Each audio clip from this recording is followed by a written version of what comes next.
Hello everyone, my name is Anshu. I'm teaching in GEMS Engineering College, and today once again I'm starting with the lecture series of control systems. So today I'm gonna teach the transfer function and block diagram reduction technique. So what is a transfer function? A transfer function is a ratio of Laplace transform of the output to the Laplace transform of the input, considering all initial conditions are zero. Say a plant or system having input as ut, output at y as yt. So these functions, since these signals are in time domain, so whenever we need to convert the time domain signal or function into frequency domain signal or function, we use Laplace transform or Laplace on operator. The symbol you can see on the screen. So what we need to do is we need to take the Laplace transform and we convert the signal from time domain to s domain. So this ut will give you us and yt will give you y of s. So the transfer function gs of the plant is given as ratio of Laplace transform of the output to the Laplace transform of the input with all initial conditions are zero. The most important thing is whenever we are talking about Laplace transform or transfer function, so we always take, whenever we are talking about a transfer function, we always take the initial conditions as zero. So this is the most important thing that we must focus on, that for an LTI system, the ratio of Laplace transform of the output to the Laplace transform of the input with all initial conditions as zero. So why Laplace transform? Why we are using Laplace transform? We are using Laplace transform because the Laplace transform can convert the common function into algebraic function of complex variable. That means, suppose if we take an example, say as sine of omega t. The sine of omega t, if we apply Laplace transform of, then it will give us omega upon s square plus omega square. Similarly, if we take the Laplace transform of e to the power minus at, it will give you output as 1 upon s plus a. So in these two examples we can see that where s is a complex variable, that is complex frequency, and it is given as s is equal to sigma plus j omega, where sigma is the real axis and j omega is your imaginary axis of s plane. So for calculating the Laplace transform, we consider an ODE, that is a ordinary differential equation, where yt is the input of the system and xt is the output of the system. So considering an ordinary differential equation, say a d square xt by dt square is equal to c of dyt by dt minus of b dx by dt. Now if we write these equations, so we can use notification as a x xt plus cyt minus bxt. Now if we take the Laplace transform of this, so considering the all initial condition, so next, since in whenever we are talking about the transfer function, we consider all the initial conditions should be zero. So in that case, this will give you output as a of a s square xx is equal to c of s ys minus b s xs. By rearranging these equations, we can get the transfer function as a ratio of Laplace transform of the output to the Laplace transform of the input with zero initial condition. So this will give you c by as plus b. So this will be the final transfer function of the system.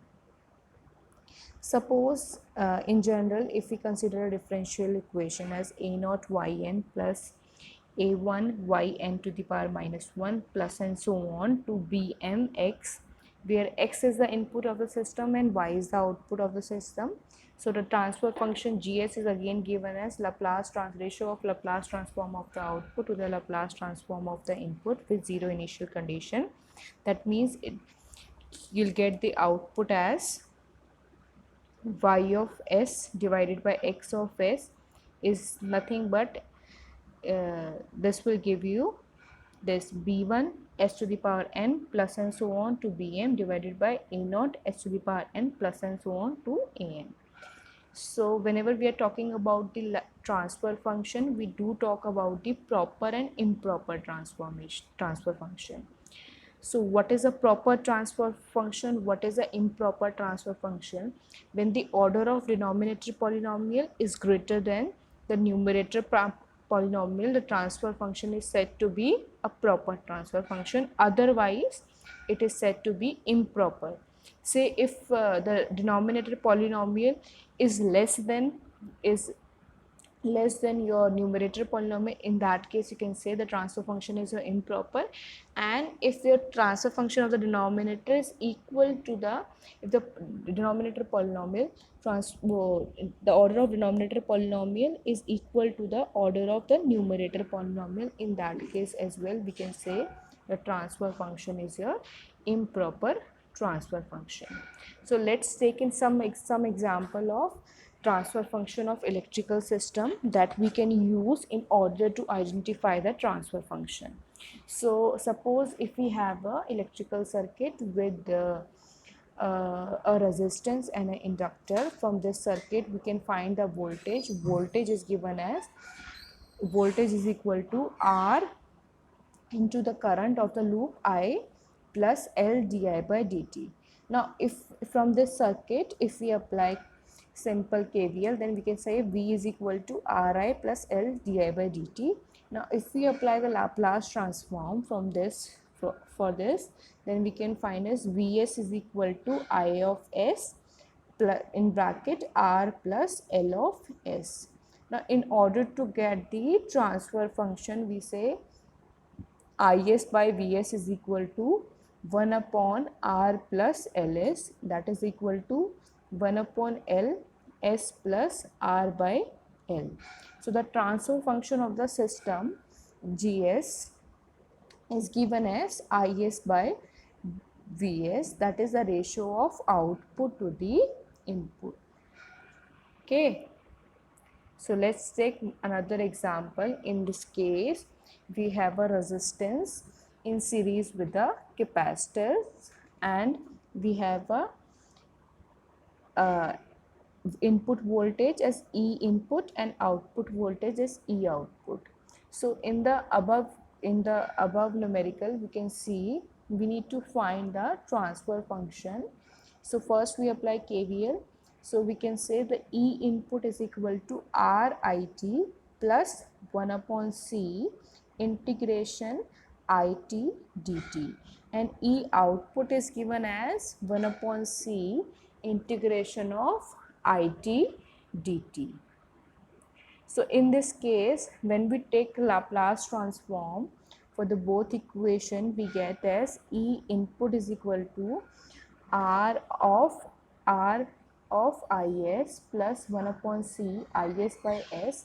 From this if we take Is as common, we'll get R plus 1 upon Cs, and E output as 1 upon C into Is by S, that is we get E output as Is into 1 upon Cs.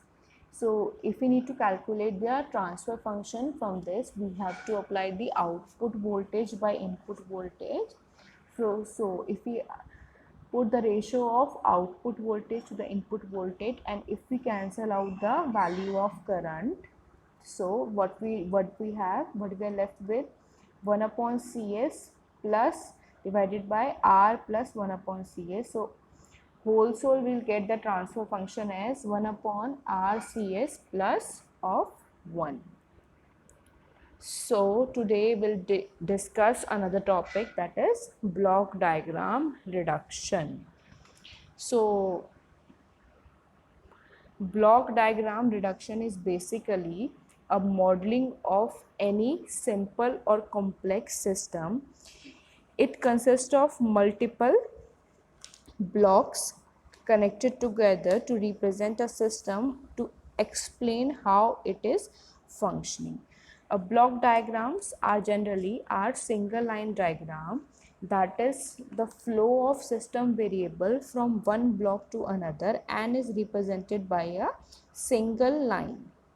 So in this case, if we take a simple example, say the block diagram with the input as RS, output as CS and GS is as the plant. So in that case, GS is given as CS by RS, where RS is input, CS is output and GS is the transfer function. So the system can be represented by CS is equal to RS into GS. So next we have a example of a complex block diagram. So need for block diagram reduction. Why do we use block diagram reduction techniques? It is normally required to reduce the multiple blocks into single blocks for convenient understanding. It may sometimes require to rearrange the blocks from its original order. For calculation the transfer function, it is required to be reduced. So in order to simplify the transfer functions, in order to get the transfer function really easily, we somehow reduce by using certain rules of block diagram reduction techniques. There are certain rules of block diagram reduction technique that we basically use in order to get the transfer function easily. So there are certain rules of block diagram reduction techniques. First is combining blocks which are in cascade or in parallel. So we combine two blocks which are cascade. Say there are two blocks connected in cascade, G1 and G2. The output of that will be G1, G2. So if the two blocks are in parallel, in that case there will be a feedback in the same direction. Then in that case your output will be G1 plus G2. So next, the second rule is if we moving a summing point behind a block. So if we want to move a summing point behind a block, in that case what do we have? We have the transfer function, same transfer function will be added in the feedback. So we can see as an output we are having this G as an added block whenever we are shifting a moving point, summing point behind a block. Next is moving a summing point ahead the block. Whenever we are moving a summing point ahead the block, in that case the reciprocal of a transfer function will be added in the feedback. Next is moving a takeoff point or pickup point. Takeoff point or pickup point is nothing but the node on which the two lines are meeting. So if you want to move a pickup point or takeoff point behind a block, in that case the reciprocal of that block will be added in the feedback loop. Next is moving a pick-off point or takeoff point ahead of block. So whenever we are moving a pick-off point or takeoff point ahead of block, in that case we'll be having a transfer function added in the feedback loop. So you can remember these four rules, rule number 2, 3, 4 and 5 by you may remember any of the two rules. Say I have remembered moving a summing point ahead the block. So if in moving a summing point ahead the block, I'll be having a feedback added reciprocal of transfer function. If I am going for moving a takeoff point ahead the block, the reciprocal of that will happen. So you may remember any one of rule out of rule number 2, 3, 4 and 5, and rest will be the reciprocal. So you may remember these techniques by this trick. Okay, next is eliminating a feedback loop.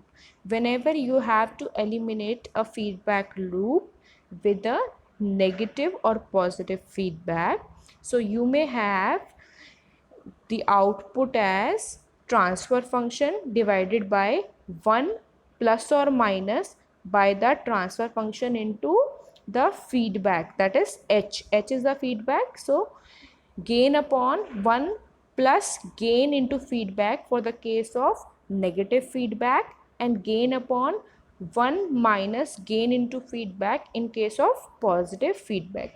Suppose say the value of h is 1, that is the feedback loop having a value as 1. In that case, a transfer function will be g upon 1 plus g for the case of negative feedback, and for the case of positive feedback it will be g upon 1 minus g. Next is swapping a two adjacent summing point. If we are having two summing point adjacent to each other, then we can easily swipe them without making any change. So this one is a very simple rule. So thank you for today. In the next series of video, I'll be discussing some examples of the block diagram reduction techniques. Thank you. Have a nice day.